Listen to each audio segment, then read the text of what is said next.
Hello students, हमने आव्यूह में अभी पढ़ा था। सारणिक में हमने ये पढ़ा था कि उपसारणिक किसी आव्यूह या किसी सारणिक का उपसारणिक कैसे निकालते हैं और सहखंड कैसे निकालते हैं। ठीक है, तो उपसारणिक और सहखंड पढ़ा था। उपसारणिक और सहखंड, तो उपसारणिक और सहखंड प्रत्येक अवयव के निकलते थे। ठीक है, जैसे 9 अवयव हैं तो 9 के 9 अवयवों के उपसारणिक निकलेंगे, हर एक अवयव का एक उपसारणिक, हर एक अवयव का एक सहखंड। और दूसरा मैंने बताया था सहखंडज। सहखंडज में क्या बताया था? सहखंडज में ये बताया था कि सहखंडज एडजॉइंट ए, वो एक अपने आप में एक अवयव होता है, एडजॉइंट ए भी जिसे बोलते थे। तो सहखंडज निकालना मैंने सिखा दिया था। आगे हम एक क्वेश्चन मैंने एक्सरसाइज करने के लिए दिया था, मैंने बताया भी था कि 2 क्वेश्चन दिए थे करने के लिए, बताया भी था बहुत इंपॉर्टेंट है सहखंडज, और इसी से ही आगे सारा कुछ ऐसा ही ये है। ठीक है, तो आगे हम थोड़ा क्वेश्चन इसको उदाहरण करते हैं। ये उदाहरण 23 इसमें देखो, मेरे ख्याल से कर लिया होगा उदाहरण 23 से रिलेटेड एक। अब सहखंड मैंने वैसे तो निकालना सहखंडज बताया था ना, एडजॉइंट निकालना बताया था, लेकिन अब क्या होगा, यहाँ पे भी क्वेश्चन आते रहेंगे उससे रिलेटेड, तो हम और आगे थोड़ा सा सहखंडज निकालना सीखेंगे। ठीक है ना, और आगे हमें प्रैक्टिस हो जाएगी कि सहखंडज कैसे निकालना है। फिलहाल यहाँ पे देखो 2 3 1 4 है, ऐसा क्वेश्चन कर लिया होगा तुमने। क्वेश्चन नंबर फर्स्ट ऐसा ही था, आव्यूह ए इक्वल टू 2 3 1 4 है, तो इसका सहखंडज ज्ञात कीजिए। तो मैंने क्या बताया था बच्चों? सहखंडज मतलब इसे बोलते थे एडजॉइंट ए, एक नया आव्यूह। तो कैसे निकालते थे एडजॉइंट ए? एडजॉइंट ए निकलता था, जो ये आव्यूह दे रखा है इसके क्या निकालते थे? पहले सहखंड निकालते थे, फिर सहखंडों से क्या बनाते थे? एक आव्यूह बनाते थे, और फिर जो सहखंडों से आव्यूह बनता था उसका क्या निकाल लेते थे? परिवर्त। तो बहुत सिंपल है, किसी भी आव्यूह का सहखंडज निकालना हो, तो फिर से बता रहा हूँ, किसी भी आव्यूह का सहखंडज निकालना हो तो पहले उस आव्यूह के सारे सहखंड निकाल लो, तो उन सहखंडों से बना एक आव्यूह निकाल लो, उन सहखंडों से बना एक आव्यूह निकल गया, उसके सहखंडों से उस जो आव्यूह निकला उसका क्या परिवर्त कर देते हैं। जो सहखंड है उसका क्या कर लेते हैं? सहखंडों से बना जो आव्यूह था उसको परिवर्त कर लेते हैं, वही हमारा आंसर होता है, वही सहखंडज होता है। ठीक है, तो सबसे पहले हम क्या करते हैं, इसके हम सहखंड निकाल लेते हैं। ठीक है, तो इसके सहखंड कौन कौन से क्या क्या थे? सबसे पहले था A11 सहखंड, A11 यानी कि किसका सहखंड? 2 का सहखंड। तो कैसे निकालेंगे 2 का सहखंड? तो 2 का सहखंड निकालने के लिए क्या करेंगे? 2 से होती हुई ऐसे और ऐसे, तो कितना आया? 4। ठीक है ना, लेकिन मैंने बताया था सेकंड में चिन्ह का भी तो ध्यान देते हैं। ठीक है, 4 तो आएगा, साथ में देखेंगे, फिर से ध्यान से देखो, 2 से होते हुए ऐसी लाइन, तो ये क्या आ गया? 2 का एक तरीके से 2 का उपसारणिक आया 4। हमें तो सेकंड निकालना, तो सेकंड में चिन्ह देखते हैं, तो 2 वाली पोजीशन में क्या चिन्ह होता है? प्लस होता है ना, तो इसका आंसर क्या हो जाएगा? प्लस ही। उसके बाद ऐसे हम क्या निकालेंगे? A12 इसका निकाल लो, A12। ठीक है, A12 तुम जानते हो, मतलब ये पहली पंक्ति और ये दूसरा स्तंभ, पहली पंक्ति का दूसरा हो गया A12। तो इसका निकालो 3 का, तो 3 से होती हुई ऐसी, तो क्या निकला? 1। लेकिन 1 तो निकला, लेकिन हमें क्या निकालना है इस बार? चिन्ह का भी ध्यान रखना है, तो प्लस माइनस, तो क्या चिन्ह लगना चाहिए इसमें? माइनस। मेरे ख्याल से समझ में आ गया होगा। ठीक है, ये तो हम पहले ही पिछली एक्सरसाइज में कर चुके हैं। सहखंड निकालना तो ये तो मैं पिछली एक्सरसाइज का बता रहा हूँ एक तरीके से। सहखंड निकाला तो हम पिछली एक्सरसाइज में सीख चुके हैं। ठीक है, उसके बाद नेक्स्ट है क्या हो जाएगा? A21। ठीक है, A21 कितना हो जाएगा? इक्वल टू 21 इसका। ठीक है, 1 वाले का ऐसे ऐसे करो, तो क्या हो जाएगा? इसका 3 हो जाएगा, और प्लस माइनस तो क्या आता है? -3 हो जाएगा। ऐसे ही A22 इस 4 वाले का, तो क्या होगा? इसका 2 होगा, और प्लस माइनस प्लस, तो इसका क्या हो जाएगा? प्लस। तो ये आ गया, ये सबको समझ में आ गया होगा। अब हम क्या करते हैं इसमें? अब नेक्स्ट क्या करते हैं हम? सहखंडों से ए के, जो ये सहखंड आए हैं, ए के सहखंडों से बना आव्यूह, ए के सहखंडों से बना आव्यूह। ठीक है, तो ए के सहखंडों से बना आव्यूह ले लेते हैं। तो ए के सहखंडों से बना आव्यूह क्या हो जाएगा? देखो मैंने उसी रूप में लिए हैं। ठीक है, A11 A12। ठीक है, नेक्स्ट कौन सा? पहले इस वाले का सेकंड, फिर इस वाले का सेकंड। ठीक है, पहले इस वाले का सेकंड, ठीक है, फिर इस वाले का सेकंड। ठीक है, फिर 1 का सेकंड, वो A21 हो जाएगा। ठीक है, और फिर इसका सेकंड क्या? A22। ठीक है, ये हो गया, मान रख देंगे यहाँ पे। रख दो क्या क्या है, 4 -1 -3 और 2। तो ये सबको समझ में आ गया होगा। फिर सेकंडों से बना अवयव मिल गया। अब हमें क्या करना है, हमें मैंने बोला था अब हमें क्या चाहिए, एडजॉइंट ए। एडजॉइंट ए मतलब सेकंडज ए का सेकंडज अवयव चाहिए। तो उसके लिए क्या बताया था, वो कैसे निकलता है, वो निकलता है अगर हम जो ये अवयव है ए के सेकंडों से बना अवयव इसका परिवर्त कर लें। तो क्या लिखेंगे यहाँ पे, ए के सेकंडों से बने अवयव का परिवर्त। ठीक है, ए के सेकंडों से बने अवयव, ये ए के सेकंडों से बना अवयव ना, तो इसका हम परिवर्त कर लेते हैं। तो इसका परिवर्त करो, कितना हो जाएगा इसका परिवर्त, पंक्ति को स्तंभ, स्तंभ को पंक्ति में बदलो। पहली पंक्ति को मैं पहला स्तंभ बना लेता हूँ 4 -1, दूसरी पंक्ति थी -3 2, इसे मैं दूसरा स्तंभ बना लेता हूँ। तो ये एडजॉइंट ए, तो इससे हमारा ये आंसर निकल गया कि एडजॉइंट ए बराबर 4 -। तो ये तो आसान था, ये क्वेश्चन कर भी लिया होगा मेरे ख्याल से। ठीक है, पहला क्वेश्चन ऐसे ही इस पर बेस था, लेकिन थोड़ी प्रैक्टिस हो जाएगी इसलिए मैंने बता दिया। अब इसमें मेन है, अब आगे थोड़ी सी कुछ प्रमेय है इसमें आ रही है। ठीक है, तो ये प्रमेय बस तुम्हें थोड़ा सा ध्यान रखनी है, बहुत ज़्यादा इनके प्रूफ नहीं आते हैं करने के लिए। प्रमेय हैं या परिभाषाएँ हैं, तो थोड़ा सा ध्यान रखना है इनके बारे में। और कुछ थोड़े बहुत वैसे क्वेश्चंस इनके बेस हो सकते हैं, कैसे ऑब्जेक्टिव टाइप है, छोटे 1 नंबर के क्वेश्चन। ऐसे बहुत ज़्यादा 4-4 नंबर 6-6 बहुत बड़े क्वेश्चन भी तुम्हारी प्रश्नावली में इनसे रिलेटेड कोई है नहीं। ठीक है, तो थोड़ा थोड़ा बस इन्हें देखते जाओ। कहीं कहीं पर इनको सत्यापित करना ज़रूर आ जाता है, वो तो क्वेश्चन में आएगा तो बहुत ईजी होता है वो तो सबसे पहली प्रमेय हम 1 ले लेते हैं। सबसे पहले ये बुक में प्रमेय दे रखी, प्रमेय 1, यदि ए कोई n कोटि का अवयव है तो a into adjoint A equal to adjoint into A equal to A का सारणिक इंटू आई, जहाँ आई n कोटि का तत्व। तो बहुत सिंपल है ये, ठीक है ना। ये इसके बेस पे क्वेश्चंस है, मतलब क्वेश्चंस दे रखा कि इसको सत्यापित करो, तो बहुत आसान रहता है। क्या करना होता है, ए का वैल्यू रख दो, एडजॉइंट ए की वैल्यू रख दो, इनकी गुणा कर दो। एडजॉइंट ए की गुणा ए से करो, बराबर आने चाहिए दोनों, और ए का सारणिक निकाल के उसकी गुणा आई से कर दो। तो होता क्या है, फिर से देख लो एक बार। तो इसमें कुल मिला के ये है कि अगर हम क्या करें, ए किसी भी अवयव की उसके किससे सेकंडज से गुणा करें। ए तो एक अवयव हो गया, गुणा एडजॉइंट ए मतलब उसका सेकंडज अवयव। तो अगर किसी अवयव की हम उसके सेकंडज से करें या फिर सेकंडज की किससे करें, उससे करें, तो दोनों बराबर आता है हमेशा। क्या, किसी अवयव ए की गुणा उसके सेकंडज अवयव से की जाए या फिर सेकंडज अवयव की उसी से गुणा की जाए, दोनों हमेशा बराबर आते हैं। और किसके बराबर आते हैं, ठीक है ना। अगर हम ए का क्या निकाल लें, सारणिक निकाल लें, जो वो ए अवयव दिया था उसका सारणिक निकाल दें और उसकी गुणा किससे कर दें, आई से। आई तुम जानते हो ना, तत्समक अवयव होता है 1 0 0 0, वो 1 कोटि का भी होता है, 2 का भी होता है, 3 का भी होता है। तो यहाँ पे वो उतनी जितनी कोटि का ए है उतनी कोटि का तुम्हें क्या लेना है। ए अगर कोटि 3 का है तो आई भी कोटि 3 का ही बनेगा, 1 0 0 0 1 0 वैसा वाला। और अगर ए कोटि 2 का है तो ये भी 2 कोटि वाला बनेगा, 1 0 0 1 बस। ठीक है, तो आई ये लिखा आई एन कोटि का, मतलब आई उतनी कोटि का तत्सम का अवयव है जितने का कोई ए भी एन कोटि का है ना, आई भी एन कोटि का। तो ये बताया गया। तो कुल मिला के बहुत आसान है प्रमेय, A into adjoint A equal to adjoint A equal to A equal to mod A I. और इस पे बेस सत्यापित करने के लिए क्वेश्चन आते हैं, 6-6 नंबर में भी कई बार ये क्वेश्चन आ जाता है। अभी तो जब आएंगे क्वेश्चन तो तब देखेंगे। ठीक है, नेक्स्ट है परिभाषा है, ठीक है ना। ये परिभाषा, एक वर्ग अवयव ए अव्युत्क्रमणीय कहलाता है यदि सारणिक ए इक्वल टू 0। अव्युत्क्रमणीय का मतलब हो गया कि उसका व्युत्क्रम ही नहीं निकल सकता, असंभव है, व्युत्क्रम हम उसका नहीं निकाल सकते। तो एक वर्ग अवयव अव्युत्क्रमणीय कहलाता है यदि, तो बहुत आसान है, एक कोई भी वर्ग अवयव दे रखा उसका तुम सारणिक निकाल दो, ठीक है ना। व्युत्क्रम वगैरह निकालने की जरूरत नहीं, केवल सारणिक निकाल।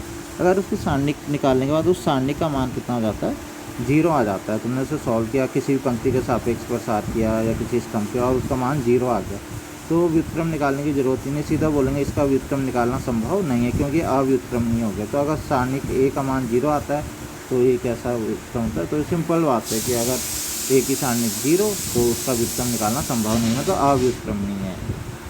परिभाषा है, एक वर्ग अवयव ए व्युत्क्रमणीय कहलाता है यदि सारणिक A is not equal to 0, not है वो, ठीक है ना। तो ये भी वैसे हो गया।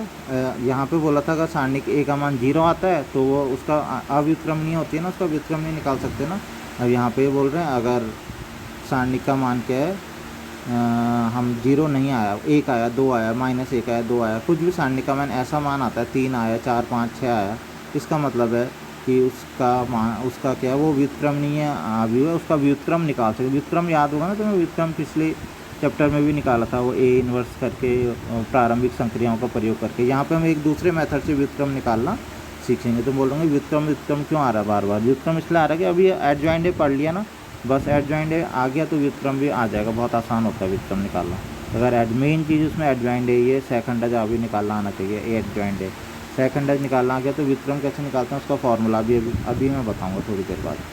ठीक है, तो एक वर्ग अवयव व्युत्क्रमणीय कहलाता है यदि, तो अव्युत्क्रमणीय तब होता है जब सारणी के का मान 0 होता है। व्युत्क्रम उसका निकल सकता है, सारणी के का मान 0 नहीं होता, कुछ ना कुछ मान आ जाए, मतलब 0 के अलावा। ये प्रमेय 2, ठीक है ना। तो प्रमेय 2 आसान है ये भी, बस केवल ध्यान रखना है इसको। यदि ए तथा बी, इसमें कोई अलग से ऐसा वो नहीं है, ठीक है, कोई इस पे बेस पे कोई क्वेश्चन। यदि ए तथा बी दोनों एक ही कोटि के व्युत्क्रमणीय अवयव हों तो ए बी तथा बी उसी कोटि के व्युत्क्रमणीय अवयव होते हैं। तो इसका कहने का मतलब यह है कि ए और बी दो व्युत्क्रम, ए भी व्युत्क्रमणीय मतलब जिसका व्युत्क्रम निकल सकता है, ठीक है ना। ए एक ऐसा अवयव है जिसका व्युत्क्रम निकल सकता है, और दूसरा बी भी एक ऐसा अवयव है जिसका व्युत्क्रम क्या हो सकता है, निकल सकता है। ठीक है, ए और बी दोनों ऐसा अवयव हैं कि जिनका व्युत्क्रम निकल सकता है। तो उन्होंने कहा है कि ए इंटू बी, उन्होंने कहा है ए इंटू, अगर ए और बी का व्युत्क्रमणीय अवयव निकल सकता है तो ए बी का भी जो ए बी है उसका क्या, ए बी जो है वो भी, उसका भी व्युत्क्रम निकल सकता, वो भी व्युत्क्रमणीय अवयव होगा और उसी कोटि का होगा जिसका ए, मान लो ए 2 इंटू 2 कोटि का है, ए कितने का, 2 इंटू 2 का है, और बी भी कितना है, 2 इंटू 2 का है। ए और बी दोनों एक ही कोटि के, एक ही बोला उन्होंने, ऐसे नहीं कि ए 2 इंटू 2 का, बी, ए और बी दोनों एक ही कोटि के हैं, तो ए इंटू बी कितने का होगा, देखो 2 इंटू 2, 2 इंटू 2, तो ये गुणा तो इनकी हो ही सकती है, और जो नया अवयव मिलेगा वो कितने का मिलेगा, 2 इंटू 2 का, ये मैंने बताया था। देखो उसी कोटि का निकला ना, तो सिंपल है, ए तथा बी अगर दोनों एक ही कोटि के व्युत्क्रमणीय अवयव तो उनका जो गुणनफल होगा, या एक के साथ बी के या बी की ए के साथ, तो वो भी क्या होते हैं, उसी कोटि के व्युत्क्रमणीय अवयव होते हैं।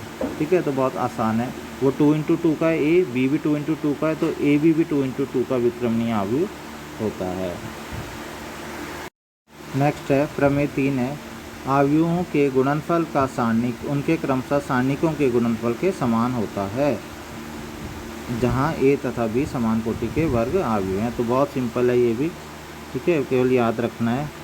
ठीक, क्या दो अवयव दे रखे हैं ए और बी, लेकिन ध्यान रखना ए और बी दोनों समान कोटि के होने चाहिए। एक अगर 2 इंटू 2 का है, दूसरा भी 2 इंटू 2 का, ऐसे नहीं कि एक 2 इंटू 2 का है, दूसरा 3 इंटू 3 का, ठीक है ना। ये तो दोनों वर्ग अवयव ही होते हैं, इतना तो तुम्हें पता है, सारे के सारे जो भी हम व्युत्क्रम निकालने वाली बात करें तो सारे वर्ग अवयव, तो वर्ग अवयव की बात करते हैं हमेशा हम यहाँ पे। तो दोनों के दोनों समान कोटि के होने चाहिए, लेकिन वर्ग अवयव, ठीक है।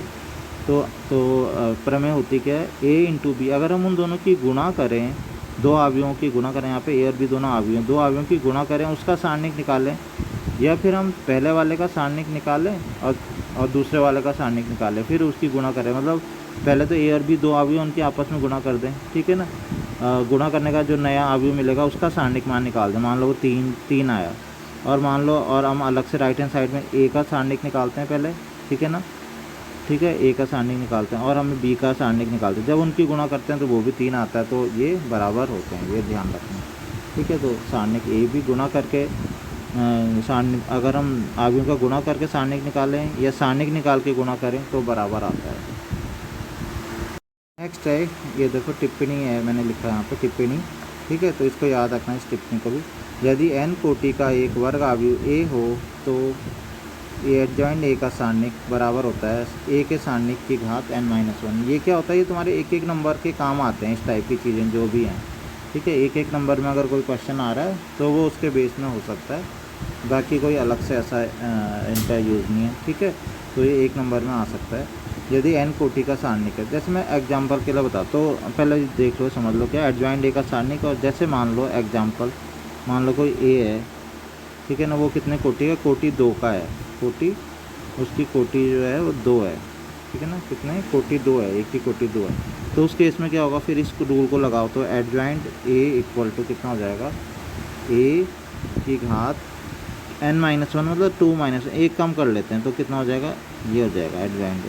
ठीक है, अगर ये कोटि 3 का हो तो कितना होगा, सारणी की 1 की घात कितनी हो जाएगी, 2 हो जाएगी, एक कम हो जाता है ना। ठीक है ना, तो सिंपल है ये एडजॉइंट ए का सारणिक इक्वल टू होता है 1 है सारणी की घात जितनी भी उसकी कोटि होती है उसी एक कम कर देते हैं। ठीक है, तो इसको बस याद रखना और कुछ इसमें कुछ प्रूव करने के लिए किसी का नहीं है, बस याद रखना, 1 नंबर के काम है। प्रमेय 4 है, एक वर्ग आव्यूह ए के व्युत्क्रम का अस्तित्व है यदि और केवल यदि ए व्युत्क्रमणीय आव्यूह है। तो व्युत्क्रमणीय आव्यूह वैसे तो ये बहुत ज़्यादा देखो ये तो सिंपल ही है, मैंने अभी भी बताया तो था व्युत्क्रमणीय आव्यूह कब होता है, कोई व्युत्क्रमणीय आव्यूह तब होता है जब सारणिक ए का मान क्या नहीं होना चाहिए, 0 नहीं होना चाहिए। सारणिक ए का अभी सबसे पहली है दूसरी प्रमेय थी ये कि यदि सारणिक ए का मान निकालें और वो 0 आ जाए तो इसका मतलब है वो अव्युत्क्रमणीय आव्यूह है, उसका व्युत्क्रम निकालना संभव नहीं है। और यदि सारणिक ए का मान क्या आ जाए, सारणिक ए का मान 0 ना हो, कोई संख्या हो, तब उसका व्युत्क्रम निकाल जाता है व्युत्क्रमणीय। तो यहाँ पर उन्होंने केवल ये कहा है कि यदि कोई आव्यूह व्युत्क्रमणीय है, व्युत्क्रमणीय मतलब सारणिक ए का मान क्या आ रहा है, 0 नहीं आ रहा है, तो उसके व्युत्क्रम का अस्तित्व है, उसका व्युत्क्रम निकल सकता है। तो बहुत सिंपल बात है कि यदि सारणिक ए का मान 0 है तो व्युत्क्रम निकल, 0 नहीं है तो उसका व्युत्क्रम निकल सकता है। तो बस यही है व्युत्क्रमणीय आव्यूह में सारणिक ए का मान 0 नहीं है, और ये मैं बात पहले बता चुका हूँ। ठीक है, तो उसका व्युत्क्रम निकल सकता है। तो व्युत्क्रम का अस्तित्व तभी है जब वो व्युत्क्रमणीय आव्यूह होगा, मतलब सारणिक ए का मान 0 नहीं होगा। ठीक है, अब उदाहरण आ गया, उससे पहले मैं तुम्हें किसी भी अब इस चैप्टर में जो हम ए इन्वर्स तुमने पहले भी सीखा था ना, पिछली वाली चैप्टर में सीखा था ए इन्वर्स, लेकिन वहाँ पे बच्चों ध्यान रखना वो बहुत इंपॉर्टेंट था। और ए इन्वर्स जो वो निकालने के लिए आता था वो 6 नंबर में बहुत ही ज़्यादा बार पूछा जाता है, थोड़ा सा टफ तो होता है वो, लेकिन वो 6 नंबर में पूछा जाता है। और तो स्पेशली लिखते हैं प्रारंभिक संक्रिया। तुम अगर इस मेथड से तब करोगे ना, ए इन्वर्स निकालने की कोशिश करोगे तो तुम्हें एक भी नंबर नहीं मिलेगा। ठीक है, हाँ, लेकिन कहीं पे कुछ लिखा नहीं है और ऐसा आता है क्वेश्चन, तो नॉर्मली ऐसा क्वेश्चन तो नहीं आएगा डायरेक्ट कि ए इन्वर्स निकालने। अगर स्पेशली पूछा जाता है ए इन्वर्स निकालो तो उसी मेथड से पूछा जाता है, लेकिन और दूसरे तरीक़ों से ए इन्वर्स की ज़रूरत पड़ती है। अभी हम आगे इसी की अगली एक्सरसाइज में हम उनको सीखेंगे, क्या बोलते हैं, रैखिक समीकरणों को हल करना सीखेंगे। ठीक है ना, तो वो तुम इस वाले मेथड से कर सकते हो, ए इन्वर्स वाले मेथड से, तो वहाँ पे तुम इस वाले मेथड को यूज़ कर सकते हो। वो भी 6 नंबर में आता है, कई बार आ जाता है वो भी 6 नंबर में। वहाँ पे तुम्हें इन्वर्स निकालने के लिए वो पुराने मेथड की ज़रूरत नहीं, इसी से कर लेना। ठीक है, नॉर्मली ये भी थोड़ा बड़ा मेथड है, लेकिन ये ज़्यादा उससे आसान लगता है। पिछले वाले जो हमने मेथड पढ़ा था उससे आसान ए इन्वर्स निकालना इससे होता है। वैसे नॉर्मली ज़्यादातर सब इसी को प्रीफर करते हैं अगर कुछ कहा ना जाए स्पेशली। ठीक है, तो क्या फॉर्मूला होता है ए इन्वर्स निकालने का, यहाँ पे अब मैं बता दे रहा हूँ, बहुत यहाँ पे सुन लो। ठीक है, किसी भी सारणी का व्युत्क्रम निकालना है ए इन्वर्स। ठीक है, ए इन्वर्स इक्वल टू होता है, जैसा कि मैंने बताया कि हमने एडजॉइंट ए पढ़ा था ना, बस एडजॉइंट ए निकालना आ गया तो इन्वर्स भी निकालना है। तो ए इन्वर्स इक्वल टू होता है 1 सारणिक ए, ठीक है ना, इनटू क्या हो जाता है एडजॉइंट ए। ठीक है ना, ए का एडजॉइंट। तो ए इन्वर्स कैसे निकला, एडजॉइंट ए सिखाया था मैंने, सिखा चुका हूँ एडजॉइंट ए। तो तुम्हें क्या करना, बस 1 सारणिक ए का सारणिक मान भी निकाल देना, उससे पूरी की पूरी जो आव्यूह आएगा उसको भाग दे देना। मान लो 1 सारणिक ए का मान 2 आया तो क्या करना, पूरी की पूरी आव्यूह में 2 से भाग दे देना। तो ये बहुत छोटा सा फार्मूला ये है, इसी के साथ तुम्हारा ए इन्वर्स निकल गया। तो क्या फार्मूला हुआ, फिर से देख लो, ए इन्वर्स इक्वल टू हो गया 1 सारणिक ए इंटू एडजॉइंट ए। तो एडजॉइंट ए निकालना हमने सीखा हुआ है, 1 सारणिक ए। सारणिक ए हम सबसे पहले हम सारणिक ए ही निकालते हैं। ठीक है ना, इन्वर्स निकालने के लिए, और उसके बाद एडजॉइंट ए निकाल लेते हैं। ये 2 चीज़ें निकालेंगे, हमारा ए इन्वर्स का मान निकल जाता है, जो हम पहले भी पढ़ चुके हैं, लेकिन ये दूसरे मेथड से हम पढ़ रहे हैं। ठीक है, अब क्वेश्चंस देखते हैं ज़रा। तो ये उदाहरण 24 है। नेक्स्ट ये देखो, अब मैं तुम्हें पहले ही बता दूं, अगर तुम्हें एडजॉइंट ए निकालना आ गया, ए इन्वर्स निकालने का तो मैंने फार्मूला बता ही दिया ना 1 तो तुम्हें एडजॉइंट ए और ये ए इन्वर्स निकालना आ गया ना, तो पूरी की पूरी एक्सरसाइज अब सारी बस हो गई, समझ लो, उसी के बेस पे सारी एक्सरसाइज होगी। ठीक है, तो ये है उदाहरण 24 है। यदि ए बराबर दे रखा है, एक सारणिक दे रखा हो तो सत्यापित कीजिए कि A into adjoint A equal to सारणिक ए डॉट आई, और ए इन्वर्स ज्ञात कीजिए। ये तो अलग क्वेश्चन हो गया, ए इन्वर्स ज्ञात करो, वो बाद में करेंगे। उससे पहले देखो, अच्छा एक चीज़ बताओ मुझे, जब हम ए इन्वर्स का अभी मैंने फार्मूला तुम्हें बताया था, तो उसमें क्या क्या चीज़ बताई थी निकालने की। 1 अपॉन सारणी के बोला था ना, एक तो देखो सारणी के की तो यूज़ यहाँ पे भी हो रहा है। दूसरा मैंने क्या बोला था, क्या निकालना है, एडजॉइंट ए निकालना है ना, एडजॉइंट ए यहाँ पे भी आ रहा है। कुल मिला के तुम्हें सारणी के और एडजॉइंट ए निकालना है, उसकी मदद से ए इन्वर्स भी निकल जाएगा और ये भी सत्यापित हो जाएगा। तो ये सत्यापित करने के लिए तुम्हें क्या क्या चीज़ों की ज़रूरत है, एक है एडजॉइंट ए की ज़रूरत, एक है सारणी के की ज़रूरत है, एक है आई की ज़रूरत है। ए तो ये दे ही रखा है और आई भी तुम्हें पता है, आई हमेशा क्या करना चाहिए, जितनी कोटि का ए होता है ना उतनी कोटि का आई ले लो। तो ये कितनी कोटि का है, 3 कोटि का है, तो तुम्हें आई कितनी कोटि का ले लेना, 3 कोटि का, मतलब 1 0 1 0 0 0 1 0 0 0 1, ये जिसमें कि ऐसे में 1 1 आया बाकी 0, तो आई को वो ले लेना। ठीक है, आई हम मैंने तुम्हें कई बार बोल दिया कि आई क्वेश्चन में दिया हुआ नहीं रहेगा, आई तुम्हें खुद से ही करना पड़ेगा। कोटि 2 का होगा या कोटि 3 का, नॉर्मली वो आई होता है इसके अकॉर्डिंग जो जैसा उसमें आव्यू दिया होता है। तो यहाँ पे आव्यू कितने का दे रखा है, आव्यू कोटि 3 का है, तो आई भी कोटि 3 का लेना है। अब बच्चा ए यहीं से उतार लेना। अब बच्चा एडजॉइंट ए वो सिखा रखा है, सारणी के वो तो सबसे पहले एक्सरसाइज में सिखा दिया कि ए का सारणी कैसे निकालते हैं। ये लेफ्ट हैंड साइड में भी मान रखना है, राइट हैंड में भी, तो लेफ्ट हैंड साइड का मान राइट हैंड साइड के बराबर आना चाहिए। तो कुल मिला के तुमने देखा यहाँ पे तुम्हें कौन कौन सी चीज़ें चाहिए, पहले सारणिक ए और एडजॉइंट ए। तो सबसे पहले हम क्या निकालेंगे, सारणिक ए निकाल लेंगे। सारणिक ए कितना हो जाएगा, सारणिक ए मतलब जो ये है इसकी, ये तो आव्यूह है ना, इसका सारणिक मान निकालना, मतलब ये हो गया ना एक, ये तो वैसे तो आव्यूह है ना, तो वर्ग आव्यूह है एक, तो वर्ग आव्यूह का हम सारणिक मान निकाल सकते हैं। तो इस तरीके से ये इसका सारणिक हमें निकालना है। ठीक है, क्या करते हैं, किसी भी पंक्ति के सापेक्ष प्रसार कर दो, कोई दिक्कत नहीं, पहली पंक्ति के सापेक्ष हम प्रसार कर देते हैं। ठीक है, तो R1 के अनुदिश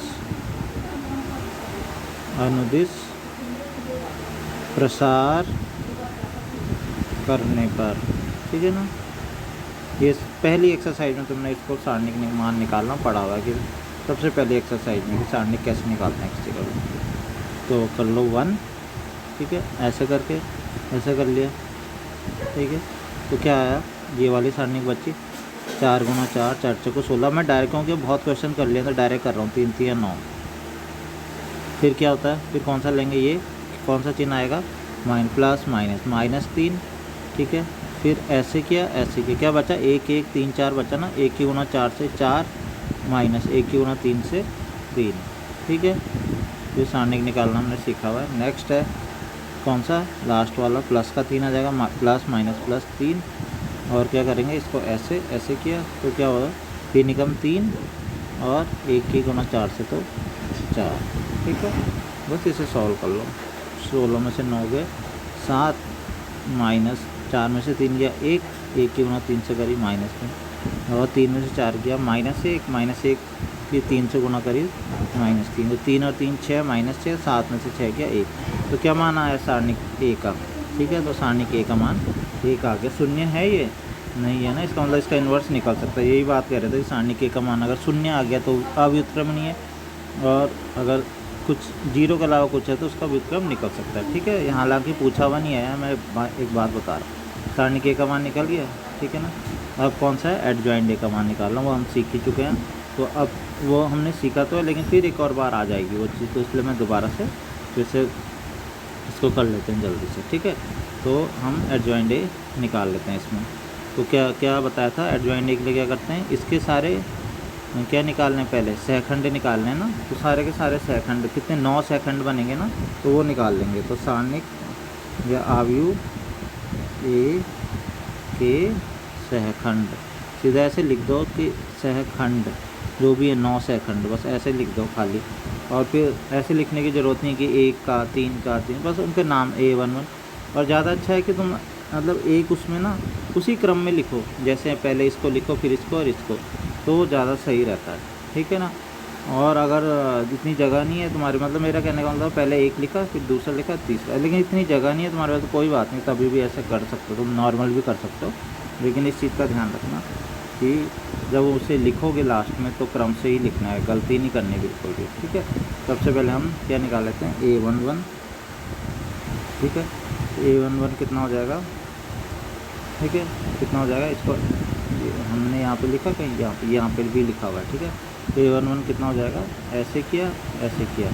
अब मैं डायरेक्ट लिख लूँ क्या, देखो ऐसे किया, ऐसे किया, तो क्या होगा 4 गुना 4, ठीक है, 4 गुना 4, 4 चौको 16 माइनस 3 तिया 9, ठीक है।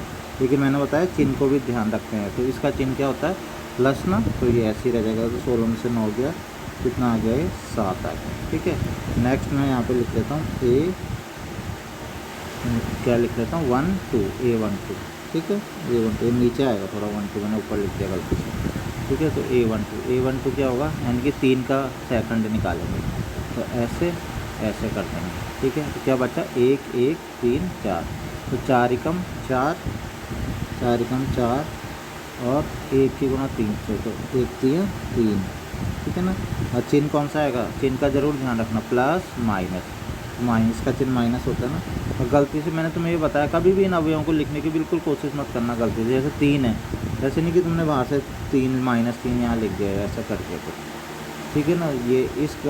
ये गलती मत करना। A12 हो गया, उसके बाद हम लिख देते हैं A1, इसको सॉल्व कर लो, 4 में से 3 गया 1, और कितना हो गया -1, ठीक है बच्चों। तो ऐसे ऐसे करके मेरे ख्याल से तुम सॉल्व कर लोगे, ठीक है। तो लिख दूँ मैं सारे A11 A12 और फिर A13 इस वाले का, फिर ऐसे ही अगली लाइन में तो मैं लिख देता हूँ सारे के सारे इस तरीके से।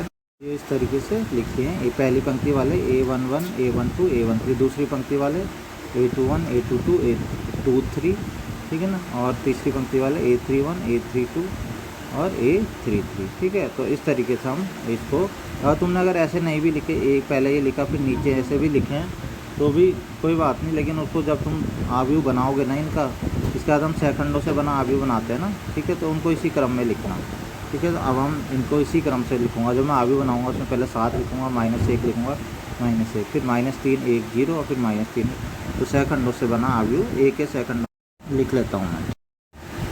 तो ये ए के सेकंडों से बना आव्यूह आ गया है, ए के सेकंडों से बना ये आव्यूह है। इसके बाद हमें एडजॉइंट ए निकालना है ना, एडजॉइंट ए, तो कैसे निकालते हैं एडजॉइंट ए, मतलब ए का सहखंडज, ठीक है। एडजॉइंट ए मतलब ए का सहखंडज, तो ए का सहखंडज हमने एडजॉइंट ए निकालना, कैसे निकालते हैं, ए के सहखंडों से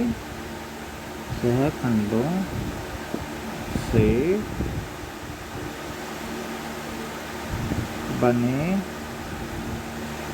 आव्यूह का, जो ए के सेकंडों से आव्यूह बना है, इसका क्या कर लेते हैं, आव्यूह का परिवर्त। ए के सहखंडों से बने आव्यूह का परिवर्त, जो ये आव्यूह बना था ए के सहखंडों से, इसका परिवर्त कर लेंगे। तो इसका परिवर्त कर लो, पंक्ति के स्तंभ और स्तंभ को पंक्ति, पहली पंक्ति को पहला स्तंभ बना लेते हैं, दूसरी पंक्ति को दूसरा स्तंभ बना लेते हैं, तीसरी पंक्ति को तीसरा स्तंभ बना लेते हैं।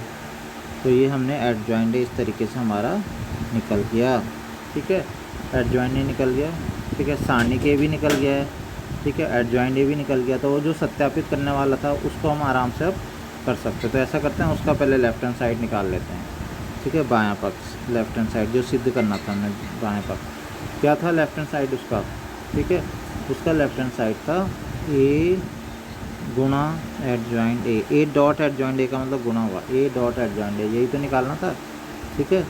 इस टाइप के सिद्ध वाला क्वेश्चन एग्जाम में आता है, ध्यान रखना, भी एक्सरसाइज में आएगा, मैं बताऊंगा, वो 6 नंबर में आता है। इसी टाइप का है, क्या होता है उसमें सिद्ध करने, सत्यापित करने के लिए A dot adjoint A equal to adjoint A into A equal to सारणिक ए इंटू आई, ठीक है। इसमें थोड़ा सा और बड़ा हो जाता है, तो वो 6 नंबर का क्वेश्चन आता है एग्जाम में। तो ए डॉट एडजॉइंट ए, तो ए की वैल्यू कितनी है रख दो, क्वेश्चन में दे ही रखा है, ए का मान 1 3 3 1 4 3 3 1 3 4 ये तो ए दे रखा है। एडजॉइंट अभी अभी निकाला, देखो ऊपर पे ही है, 7 -3 -3 -1 1 0 -1 0 1, ठीक है। इसके बाद हम क्या करेंगे, इनकी गुणा करना आता ही है, मुझे ऐसा लगता था आता ही होगा गुणा करना, लेकिन जब मैंने अभी तुम्हारा कुछ वर्क टेस्ट देखा तो पता चला कि गुणा करना नहीं आता है कुछ को, ठीक है। तो गुणा करने में क्या करते हैं, जब एक पंक्ति के एक स्तंभ से गुणा करते हैं तो जब गुणा करते हैं तो उनको आपस में क्या करते हैं, जोड़ते हैं कि घटाते हैं। तो कुछ बच्चों ने क्या कर रखा है, घटा रखा है जोड़ने के बजाय। अरे जोड़ते हैं भाई, 1 की गुणा 7, पहले पहली पंक्ति को फिक्स कर लेते हैं ना। या तुम्हारी इतनी प्रैक्टिस ही नहीं हुई तब से कि ये चीज़ें भी गलत कर रहे हो। ठीक है, पहली पंक्ति की पहले स्तंभ से जब गुणा करते हैं, 1 की गुणा 7 से करी, फिर बीच में धन का चिन्ह आता है ना कि ऋण का, ऋण करके क्वेश्चन कर रखे हैं और सारे गलत कर रखे हैं। तो अगर तुम्हें गुणा करना ही नहीं आएगा तो ना आव्यूह होगा ना ये तो मैंने आव्यूह में बताया था ना, आव्यूह वाले चैप्टर में। लेकिन देखो ये सारणिक वाला चैप्टर है, तो इसमें ये चीज़ आ रही है। सारणिक वाले चैप्टर, आव्यूह सारणिक दोनों एक दूसरे से रिलेटेड ही हैं। जब तुम्हें वो गुणा करना ही नहीं आएगा तो फ़ायदा क्या है फिर। ठीक है, तो ये गुणा करने का बिल्कुल ध्यान रखना कि जोड़ते हैं ना कि घटाते हैं। 1 की गुणा 7 से करेंगे, 1 गुणा 7 कितना हो गया, 7 में डायरेक्ट ही लिख रहा हूँ। उसके बाद नेक्स्ट क्या होगा, 3 की गुणा -3 से करेंगे। लेकिन क्या करना है यहाँ पे, प्लस का, पहले मैं प्लस लिख रहा हूँ, प्लस जोड़ते हैं ना कि घटाते हैं। तो 3 की गुणा -3 से करेंगे, कितना हो जाएगा, -3। यहाँ पे माइनस आएगा भले ही, लेकिन वो इस वजह से आएगा कि माइनस है यहाँ पे, तो प्लस माइनस माइनस हो जाएगा। लेकिन जोड़ा है इसलिए जानबूझ के लिखा मैंने यहाँ पे ये प्लस, ऐसी प्लस 3 की गुणा -1 से करेंगे तो कितना हो जाएगा, -3। तो जोड़ते हैं यहाँ पे ना कि घटाते हैं बच्चों। ऐसा पहली पंक्ति की दूसरे स्तंभ से करेंगे। ठीक है, तो 1 गुणा -3 कितना हो जाएगा, -3 हो जाएगा। 3 गुणा 1 कितना, प्लस करना है यहाँ पे 3, और ऐसी 3 की गुणा 0 से करेंगे तो कितना हो जाएगा, 0 हो जाएगा। नेक्स्ट है इस पंक्ति की गुणा इससे करेंगे तो कितना हो जाएगा, 1 की गुणा -3, 1 की गुणा -3 से करो कितना हो जाएगा, -3। ठीक है, उसके बाद 3 की गुणा 0 से करो कितना हो जाएगा, 0, और 3 की गुणा 1 से करो तो कितना हो जाएगा, 3 एकम 3। ठीक है, तो इसी तरीके से बाकी भी हम करेंगे। 1 की गुणा 7 से करो। अब क्या है, ये पंक्ति का काम पूरा हो गया ना, तो अब इस स्तंभ में जाएंगे हम। पंक्ति का काम पूरा हो गया तो इस स्तंभ में जाओ, दूसरी पंक्ति में जाओ, अब नीचे वाली पंक्ति में आ जाएंगे। इस वाली पंक्ति का काम पूरा हो गया तो, और यहाँ भी पंक्ति बदल देंगे, यहाँ भी पंक्ति बदल देंगे। 1 की गुणा 7 से करो कितना, 7। 4 की गुणा इससे करो, अब मैं डायरेक्ट लिखता हूँ, 4 की गुणा -1 से तो कितना हो जाएगा, -4। 3 की गुणा -1 से कितना, -3। फिर इसकी गुणा यहाँ तो कितना हो जाएगा, -3। 4 की गुणा 1 से 4, 3 की गुणा 0 से 0। फिर इस पंक्ति की गुणा तीसरे स्तंभ से कितना हो जाएगा, -3। ठीक है ना, 4 की गुणा 0 से 0, और 3 की गुणा 1 से कितना हो जाएगा, 3। ऐसे ही 1 3 4 की अब पंक्ति बदल लेंगे। फिर जैसे ही स्तंभ खत्म हो जाते हैं पंक्ति बदल लेते हैं। तो 7, 3 की गुणा इससे कितना, -3, 4 की गुणा कितना हो जाएगा, -4। फिर ऐसे ही इसकी गुणा करेंगे कितना हो जाएगा, -3, 3 एकम 3, 4 की गुणा 0 से 0। ऐसे ही 1 3 4 की गुणा करेंगे तो -3, 3 की गुणा 0 से करेंगे तो 0, 4 की गुणा 1 से करेंगे तो कितना हो जाएगा, 4। ठीक है, इसको अब सॉल्व हम कर लेंगे। ठीक है, मैं लिख लेता हूँ सॉल्व करके। तो कोई इजी है, -3 3 6, 7 में से 6 गया, 1 आया ना, -3 3 0, -3 + 3 0। ठीक है ना, 4 और 3 7, 7 में से 7 गया 0। ठीक है, ऐसे ही 4 और 3 1 हो जाएगा, यहाँ पे -3 और 3 0 हो जाएगा, यहाँ पे 4 और 3 7, तो ये भी 0 हो जाएगा। आसानी है कैलकुलेशन, 0, और -3 + 4 कितना हो जाएगा, प्लस का 1 हो जाएगा। तो ये इस तरीके से ये आया है, देखो। ठीक है, तो ये इस तरीके से हमें बायां पक्ष मिल गया है, ये आया। अब हम इसको सॉल्व करेंगे, दाएं पक्ष को सॉल्व करते हैं। देख, पता चल रहा होगा क्या चीज़ है ये क्या है, तत्समक आव्यूह है। ये आई जो होता है तृतीय कोटि का, तो वो आंसर आता है कि नहीं आता, दाएं तरफ भी यही। तो राइट हैंड साइड सॉल्व करते हैं उसके लिए। राइट हैंड साइड है क्या, सारणिक A × I, सारणिक A की गुणा I से करेंगे। सारणिक A हमने अब निकाला, सबसे पहले सारणिक A ही तो निकाला था इस क्वेश्चन में। ठीक है, तो सारणिक A का मान कितना आया था जब हमने निकाला था, सारणिक A का मान आया था 1, स्टार्टिंग में निकाला था सारणिक का मान। ठीक है ना, गुणा 1 की गुणा करेंगे I से। I का मान तुम्हें पता है तृतीय कोटि का लेना, तो क्या होता है 1 0 0 0 1 0 0 0 1। ठीक है, 1 की गुणा तुम्हें पता है कोई भी संख्या की गुणा करते हैं उसके प्रत्येक अवयव से होते हैं। मान लो आव्यूह की बात कर रहा हूँ, आव्यूह में गुणा होती है ना, 2 की गुणा करनी है तो अंदर सारे से गुणा हो जाएगी। कभी 1 की करनी तो सबसे गुणा होगी, 1 की गुणा करेगी तो वही तो आ जाएगा 1 0 0 0 1 0। तो तुम देखोगे क्या हुआ, ऐसा करने से क्या हुआ, हमें वही मिला जो, तो यहाँ से हो गया left hand side equal to क्या आ गया, राइट हैंड साइड। इसका मतलब है कि ए डॉट, ये सत्यापित हो गया, A dot adjoint A equal to कितना हो गया, सारणिक ए इंटू आई, ये प्रूफ हो गया। अब दूसरा क्या पूछा था इस क्वेश्चन में, एक और चीज़ भी पूछी थी ना, क्या पूछी थी, पूछा था कि ए इन्वर्स निकालो, ए इन्वर्स। तो हम ए इन्वर्स का भी तो मैंने तुम्हें फार्मूला बताया था अभी। क्या फार्मूला होता है, 1 सारणिक ए, और क्या करते हैं यहाँ पे एडजॉइंट ए। तो हम ये एडजॉइंट ए सारणिक ए तो निकाल चुके हैं, तो वो वैल्यू तो रखनी है यहाँ पे, ठीक है। तो अब मैं वैल्यू रख देते हैं, आप अभी तो निकाला था, उससे हमें फ़ायदा वहाँ भी हुआ, प्रूफ करने के लिए यहाँ भी हो जाएगा। 1 सारणिक ए कितना है, एक ही तो मान है सारणिक ए का मान, ये मैंने रखा था यहाँ पे, ठीक है ना। और एडजॉइंट ए भी तो निकाला था अभी, तो वो हम कर लेते हैं। एडजॉइंट ए का मान तो क्या था, मान आया था 7 -3, ठीक है ना, -1 1 0 -1 0 1, ठीक है, ये मान हमारा है। अब देखो मैं तुम्हें एक चीज़, यहाँ पे तो सारणिक ए का मान 1 था ना, ठीक है ना। बाई चांस 1 ना होता, 1 है तो कोई दिक्कत ही नहीं, यही आंसर हो जाएगा। लेकिन 1 ना होता, मान लो 2 होता, तब हम इस क्वेश्चन को कैसे करते, तब ऐसे किया जाता है। देखो ए इन्वर्स आगे कभी भी तुम निकालोगे, जब भी तुमसे ए इन्वर्स पूछा जाएगा, ठीक है, तो क्या करोगे तुम, मान लो यहाँ पे 2 सारणिक ए का मान 2 आता, तब क्या करते, पूरी समीकरण को 2 से भाग कर लेते, तब इसका आंसर होता, देखो तब उस केस में आंसर होता 7/2 -3/2 -3/2 -1/2 1/2, ये तो 0 हो जाएगा, -1/2 0 1/2, तब इसका आंसर ऐसे होता। तो अगर मान लो इसका -3 होता, तब पूरी समीकरण में पूरे के पूरे अवयव में -3 से भाग कर देते हैं हर एक अवयव को। इस तरीके से इसका ए इन्वर्स निकलता है। तो ए इन्वर्स निकालने में मैंने बता दिया कि कैसे निकलता है। तो अब इसकी प्रश्नावली के सारे क्वेश्चन हम कर सकते हैं। अभी इसके उदाहरण कुछ और भी बचे हैं, वो उदाहरण बता दूंगा, तो फिर सारे के सारे क्वेश्चन आराम से हो जाएंगे। नेक्स्ट है उदाहरण 25 है, यदि a बराबर इतना दे रखा है, b बराबर भी दे रखा है, तो सत्यापित कीजिए कि ए बी का inverse equal to B inverse A inverse. एक चीज़ अब ध्यान रखना कि इन्वर्स है, -1 जब लिखते हैं वो इन्वर्स होता है, और खाली डैश लिखते हैं परिवर्त होता है। तो इसमें भी कंफ्यूज मत करना, क्योंकि तुम लोग कंफ्यूज कुछ ज़्यादा ही होते हो, ठीक है। तो कंफ्यूज मत होना, इसमें इन्वर्स है।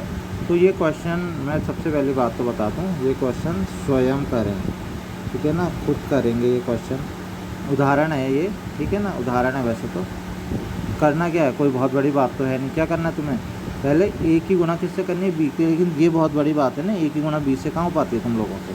ए की गुणा किससे करेंगे, बी से करेंगे, ठीक है। ए की गुणा जब बी से करेंगे तो क्या हो जाएगा, हमें एक नया अवयव मिल जाएगा, ठीक है। अब वो जो नया अवयव मिला है, ए की गुणा ए बी एक अवयव मिल जाएगा, ए बी, ठीक है ना। ए की गुणा बी से करने पे एक नया 2 × 2 का एक और अवयव मिल जाएगा।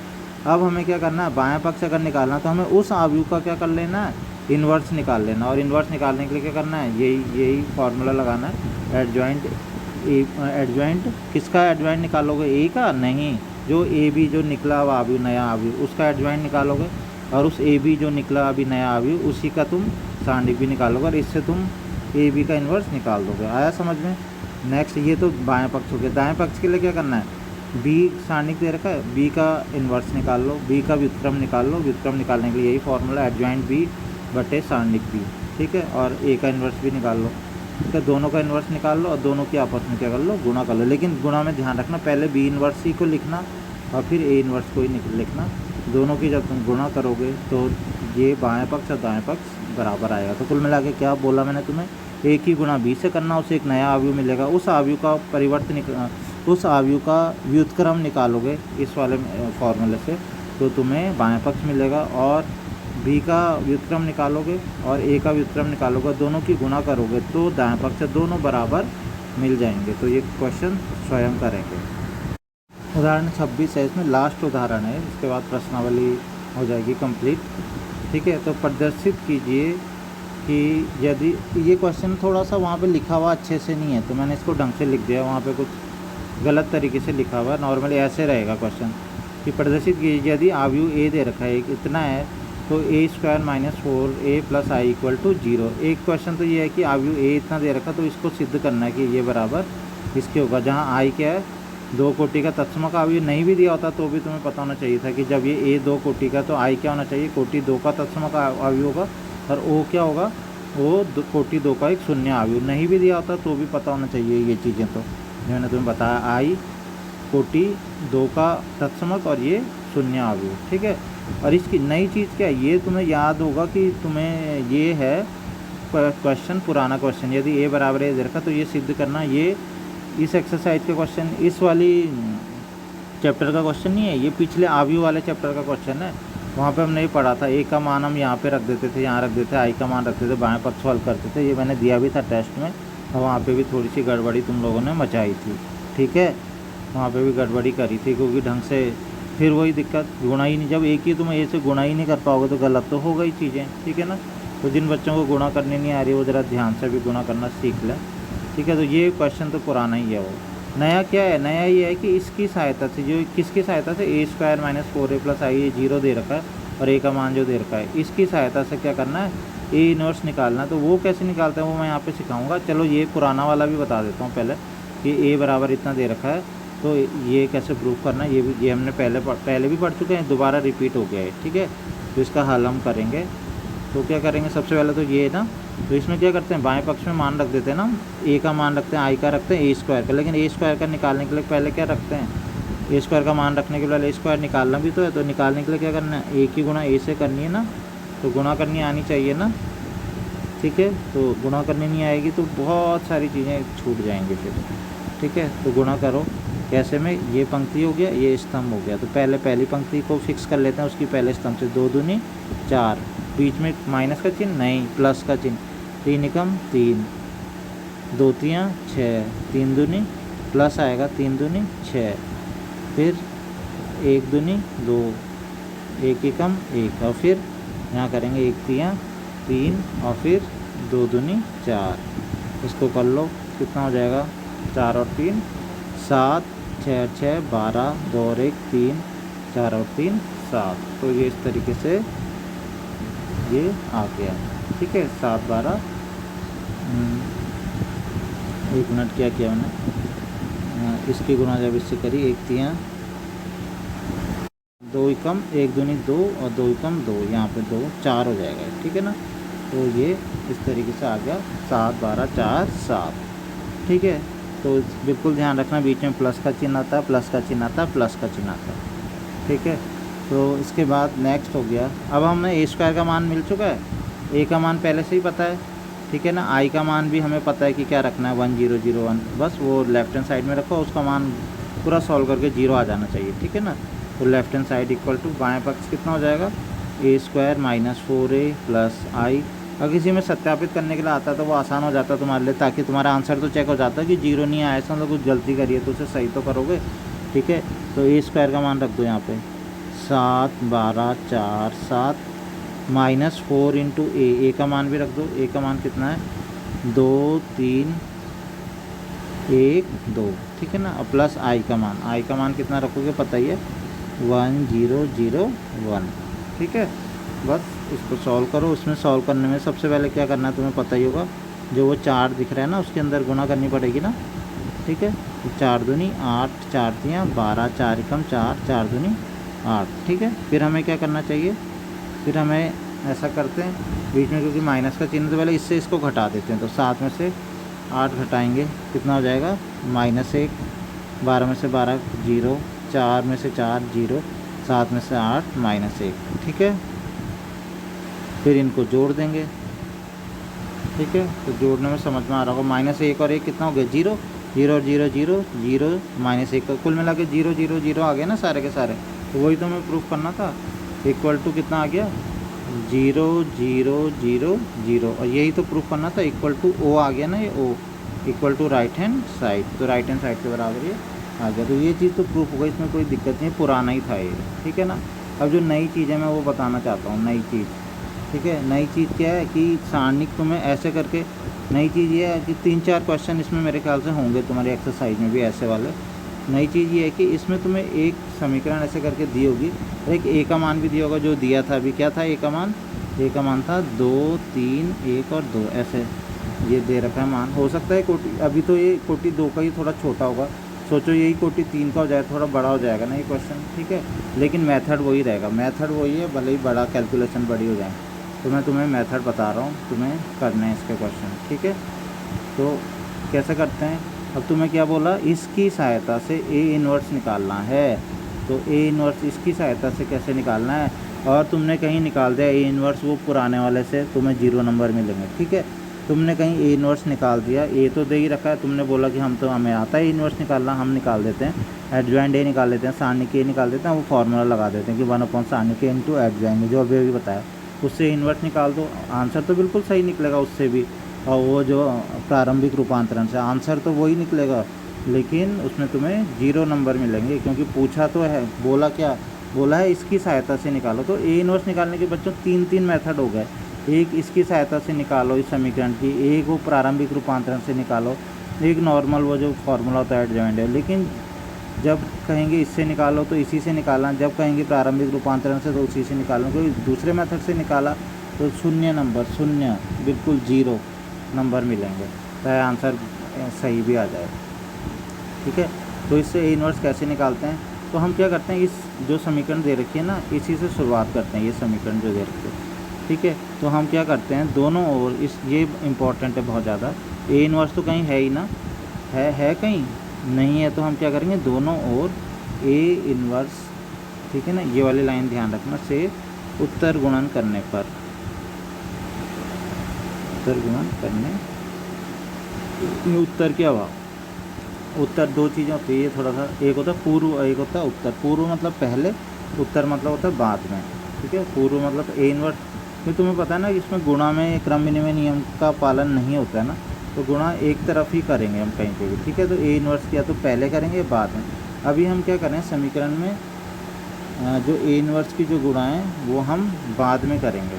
ठीक है, तो ए इन्वर्स की गुणा हमको बाद में गुणा इसकी करनी है, तो हमें ए इन्वर्स की गुणा दूसरी तरफ, मतलब राइट साइड में हम गुणा करनी है, दोनों ओर करनी है। देखो कैसे, जैसे ये दे रखा है ना, ए स्क्वायर दे रखा है, तो मैं बाद की साइड ए इन्वर्स की गुणा, तो हर एक पद में ए इन्वर्स की गुणा करते जाओ। मैं यहाँ पे भी कर दूँगा ए इन्वर्स की, हो गई गुणा, उत्तर मतलब बाद में हो गई। अब यहाँ पे क्या करेंगे, -4 है ना, यहाँ पे भी मैं ए इन्वर्स की गुणा कर दूँगा, लेकिन बाद में, ऐसे नहीं कि पहले ए इन्वर्स लिखा, ये हो गया।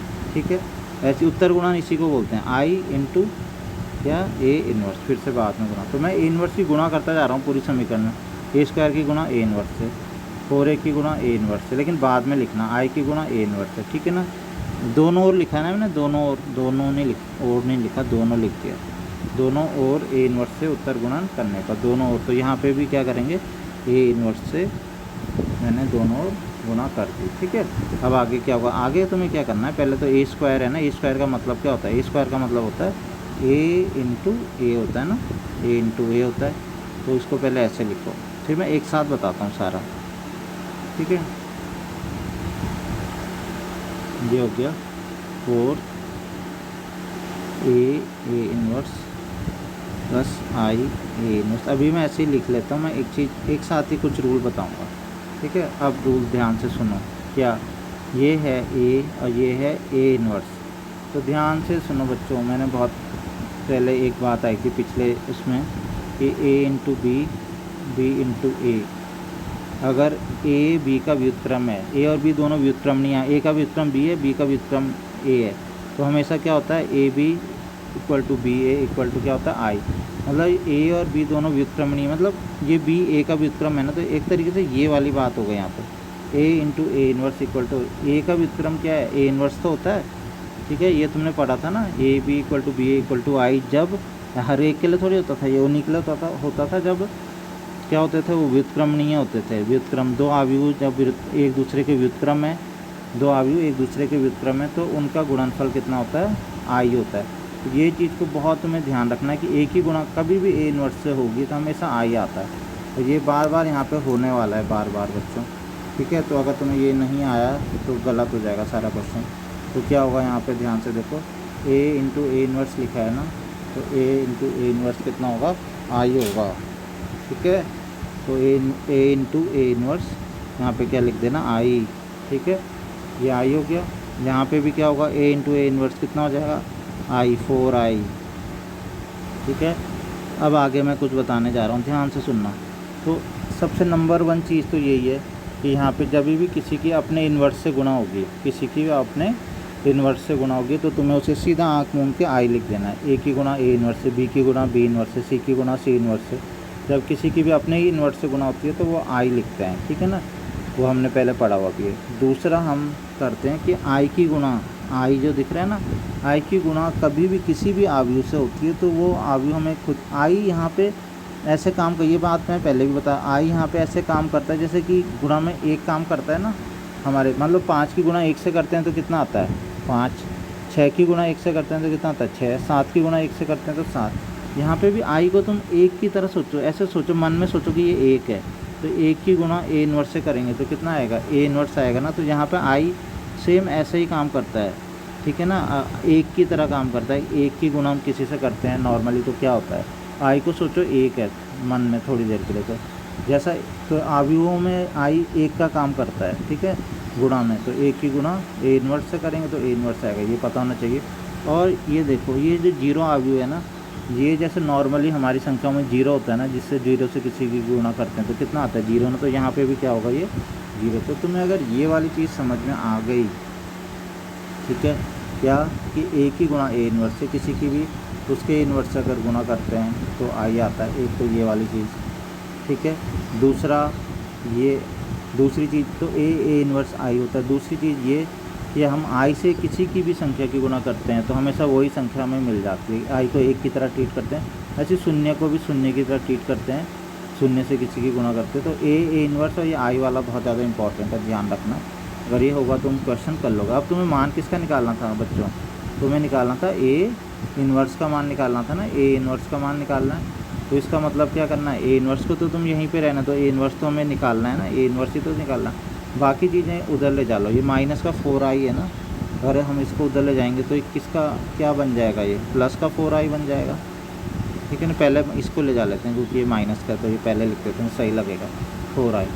फिर अभी थोड़ा सा रह गया, एक चीज़ कुछ रह गया अभी, क्या रह गया तुम बता दो। देखो ये पूरा सॉल्व हो गया, ओ ये हो गया ए इन्वर्स। इससे आगे कुछ हो सकता है नहीं, इससे आगे कुछ हो सकता है नहीं, 4i 4 की गुणा आई, और कुछ हो सकता है नहीं, यहाँ पे कुछ हो सकता है, बिल्कुल यहाँ पे हो सकता है। अभी जो रूल एक बताया था अभी आई को किसकी तरह ट्रीट करते हैं, आई को ऐसे सोचते हैं जैसे एक होती है कोई संख्या, एक की गुणा ए इन्वर्स से कर देते हैं तो ए इन्वर्स ही आता है ना। यहाँ पे भी आई को सोचो कि आई एक है, तो एक की गुणा जब एक से करेंगे तो क्या आएगा, ए ही आएगा ना। तो यहाँ पे क्या करना है तुम्हें, यहाँ पे लिख देना ए की गुणा जैसे आई से करेंगे, पहले इसको जितना छोटे से छोटा हो सके लिख लेना है, ठीक है ना। ये अब हम लिख चुके हैं। अब हम क्या करेंगे, अब हमें मान तो किसका निकालना है, ए इन्वर्स का ना, तो ए इन्वर्स का मान निकालना है। तो ए इन्वर्स को तो यहाँ अकेले रखेंगे, -4i को। हाँ एक चीज़ है, तुम बोलोगे यहाँ पे ओ भी तो है जीरो, इस जीरो को रखने की कोई ज़रूरत नहीं है, ठीक है ना, ओ को, क्योंकि तुम इसको रखोगे भी तो ये तो जीरो जीरो है ना। अगर इसको तुम किसी में जोड़ोगे घटाओगे तो कुछ फ़र्क पड़ेगा, नहीं पड़ेगा, ये तो जीरो आव्यूह है ना, 0 0 0। अगर किसी में जोड़ोगे घटाओगे कुछ फ़र्क पड़ता नहीं। जैसे हमारी नॉर्मल समीकरण होती है ना, तो यहाँ पे जब जीरो होता है तो मान लो 2 है, उधर जाता है तो -2 बन जाता है, जीरो को तो हम लिखते ही नहीं है। सेम ऐसी है, जीरो को अब बिल्कुल लिखने की ज़रूरत ही नहीं है, ठीक है ना, जीरो को छोड़ दो तुम अब, क्योंकि ये तो जीरो है, इसका कोई फ़र्क पड़ना नहीं है। तो अब माइनस का 4i को तुम उधर ले जाओगे तो वो तो प्लस का 4i हो जाएगा, और ये ए है, ये उधर जाके किसका हो जाएगा, माइनस का ये हो जाएगा। बस यहाँ पे तुम्हें मान रखना 4 × i, आई का मान क्या रखोगे 1 0 0 1, ए का मान कितना रख दोगे 2 3 1 2, बस ये सॉल्व हो जाएगा, ठीक है। 4 की गुणा कर दो 4 कम 4, ठीक है, घटा देंगे तो तुम देखोगे इजीली ये आंसर हमारा ए इन्वर्स। देखो 4 में से 2 गया 2, 0 में से 3 गया -3, 0 में से 1 गया -1, 4 में से 2 गया 2, तो ये हमारा आंसर आ गया, ए इन्वर्स आ गया। तो ये बिल्कुल बच्चों फिर से समझ लेना, इसमें अभी एक्सरसाइज में भी ऐसे क्वेश्चन हैं, ठीक है। तो हमें ए इन्वर्स से उत्तर गुणन करते हैं ऐसे करके, फिर ए स्क्वायर को हम ए × ए लिख लेते हैं, ठीक है। तो ए इन्वर्स × ए इन्वर्स की कभी भी ए से गुणा करते हैं तो आई आता है, आई की गुणा किसी से भी करते हो तो हमेशा वही संख्या ए ही आ जाता है, ठीक है ना। या ए आई की गुणा, आई को समझो एक है, एक की गुणा ए इन्वर्स से करेंगे तो ए इन्वर्स ही आ जाएगा, और जीरो की किसी से करते हैं तो जीरो आता है। बस ए इन्वर्स को अकेला रखा और सबको उधर ले गए, मान रखे और ये हो जाता है, ठीक है। इसमें जो चलो अभी मैं बताता हूँ कि इसके एक्सरसाइज के क्वेश्चन करने हैं और कैसे करना है। एक्सरसाइज 4.5 है, इसके क्वेश्चन ज़्यादातर तुमने घर से ही करने, मैं कुछ थोड़ा अलग से कुछ क्वेश्चन है जो सबसे लास्ट में छोटे छोटे क्वेश्चन है। ठीक है, क्वेश्चन नंबर 17। ठीक है, इसमें दे रखा है कि यदि ए 3 × 3, मैं लिख नहीं रहा हूँ, ए 3 × 3 कोटि का वर्ग अवयव है। ठीक है, ए कितने का है? 3 × 3 का है। ठीक है, वर्ग अवयव। तो एडजॉइंट ए का मान, ये मैंने तुम्हें याद होगा, अभी अभी मैं फार्मूला जब मैं तुम्हें थ्योरी इसकी करा रहा था तो एक फार्मूला बताया था मैंने। तो एडजॉइंट ए इक्वल टू क्या बताया था? सारणिक ए की घात n-1 बताया था ना। तो मैंने बोला था कि जितनी घात यहाँ होती है उससे एक कम कर लेते हैं, तो 3 - 1 कितना हो जाएगा? 2। तो इसका आंसर क्या हो जाएगा? ये फार्मूला याद करो, अभी अभी बताया था। तो इसका आंसर हो जाएगा बी, हो जाएगा इसका आंसर बी। ठीक है, और क्वेश्चन नंबर 18 है, यदि ए कोटि 2 का व्युत्क्रमणीय अवयव है। ए क्या है? कोटि 2 का, 2 × 2 का कैसा अवयव है? व्युत्क्रमणीय अवयव है। ठीक है, तो डिटर्मिनेंट ऑफ, और ऑप्शन दे रखे हैं इसमें, 3 ऑप्शन दे रखे हैं। डिटर्मिनेंट ऑफ ए इनवर्स का मान क्या होगा? ठीक है ना, 3 ऑप्शन दे रखे हैं। डिटर्मिनेंट ऑफ ए इनवर्स को मैं ऐसे भी लिख सकता हूँ, डिटर्मिनेंट का मतलब सारणिक ना, मतलब एक तरीके से इसका मान निकालना है, इसका मान, ये इसका बात एक ही है। ठीक है, तो बच्चों इसके लिए क्या करना है? इसके लिए तुम्हें एक जो मैंने बताया था कि अगर एक सारणिक का एक व्युत्क्रम है कोई, एक ए और ए इनवर्स दो एक दूसरे के व्युत्क्रम है। ठीक है, तो क्या होता है? तो हमने ये पढ़ा था कि अगर हम एक सारणिक की, ठीक है ना, एक सारणिक की उसके व्युत्क्रम से ऐसे करके अगर गुणा करें ए × ए इनवर्स, ठीक है ना, तो हम अलग अलग भी,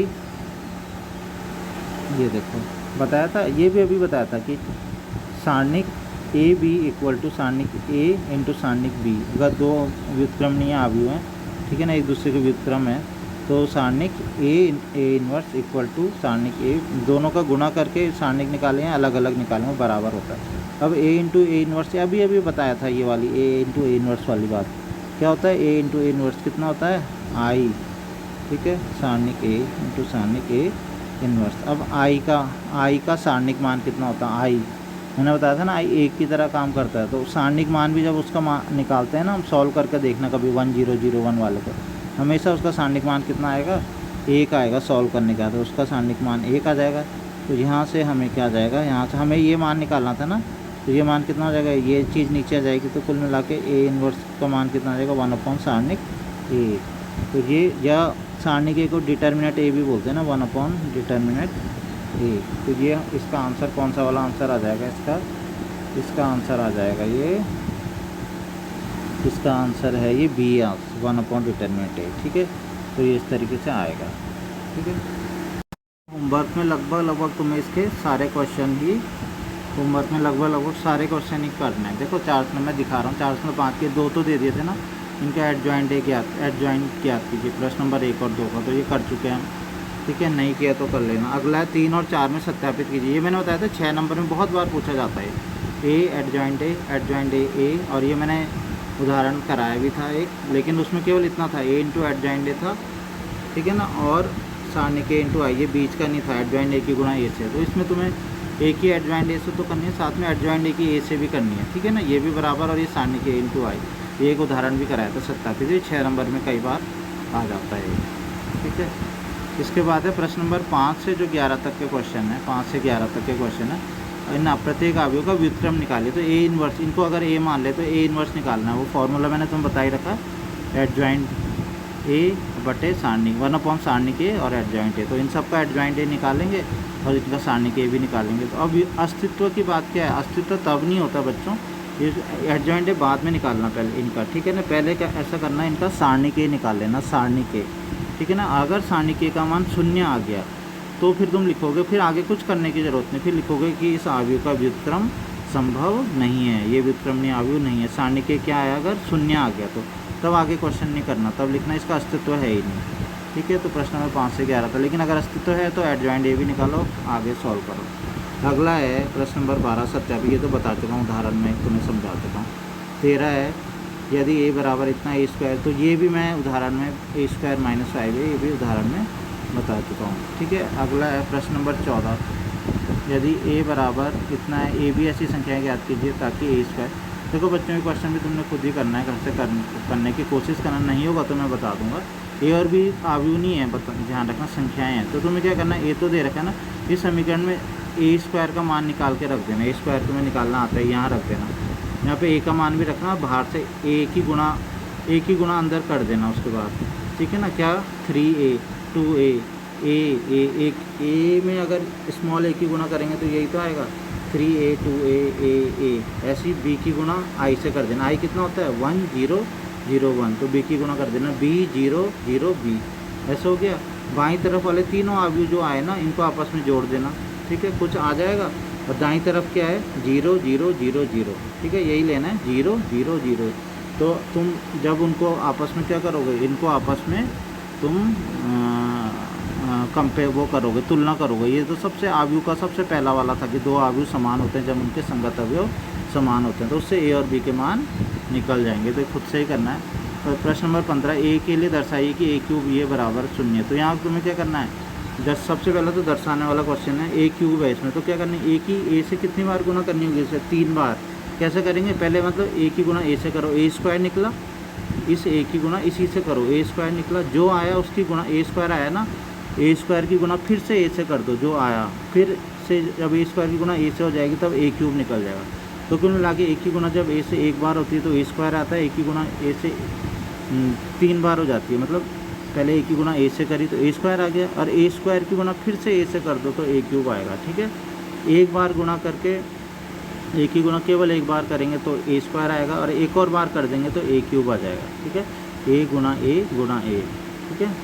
तो ये अब यहाँ पे सारे मान रख दो, ए क्यूब रख दो, ए स्क्वायर रख दो, ए रख दो, ठीक है। ए स्क्वायर तो खुद ही निकल जाएगा, जब तुम ए क्यूब निकालोगे तो ए स्क्वायर तो निकलेगा ही ना, ए भी है आई भी है, रख दो और ये निकल जाएगा। अब दूसरा इसकी सहायता से ए इनवर्स, वो अभी बताता हूँ। ऐसी है यदि ए बराबर है तो सत्यापित कीजिए, सेम ऐसी है, ए क्यूब माइनस 6a स्क्वायर, तो ये तुम करोगे, और 17 18 को मैंने तुम्हें बता दिया है, ठीक है। तो ये क्वेश्चन हो गया। अब इसमें है कि इसकी सहायता से ए इनवर्स, तो तुम बोल रहे हो ये भी सर आपने बताया, बिल्कुल बताया है, लेकिन इसमें क्या है, इसमें मैंने जो तुम्हें बताया था ना, तो ए स्क्वायर और उस वाले क्वेश्चन में तुम ध्यान दोगे तो ए स्क्वायर था, ए था और आई था, ठीक है। ए स्क्वायर था, ए था, आई था, उसमें ए क्यूब नहीं था, ठीक है। जब हम ए इनवर्स से उत्तर गुणन करते हैं तो ए क्यूब हो, तो तब कैसा होगा, मैं थोड़ा सा वो बता देता हूँ। मैं ये समझाना चाह रहा था, अगर उत्तर गुणन करते हैं हमें, ठीक है ना, और ए क्यूब होता है, ठीक है ना, और इससे हमें क्या करनी है, हमें उत्तर गुणन करनी है, किसकी उत्तर गुणन करनी है, ए इनवर्स की ना।